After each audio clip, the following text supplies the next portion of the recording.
శక్తివంతంగా మార్చబడాల. ఏమవ్వాలంట?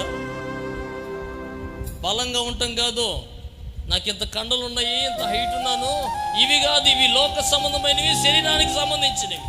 కానీ అపోస్తలుడైన పౌలు దేవుడి మనతో మాట్లాడుతున్న మాట ఏంటంటే, నువ్వు నూతన సృష్టిగా మార్చబడాలన్నా, నూతనమైన అనుభవాలకు నువ్వు నడిపించబడాలన్నా, మొట్టమొదటిగా తన బిడ్డలతో మాట్లాడుతున్న మాట ఏంటంటే, నీ అంతరంగ పురుషుడు ఏంటంట? నీ అంతరంగ పురుషుడు శక్తివంతంగా మార్చబడాలంట. ఎట్లాగా? ఏం మార్చబడుతుంటాం మనం? ఈ లోకంలో బలం చూసుకున్నావు, నీదంతా నాదంతా చూసుకున్నావు, నీ ఆస్తి ఎంతో నా ఆస్తి ఈ చూసుకుంటారు చాలా మంది.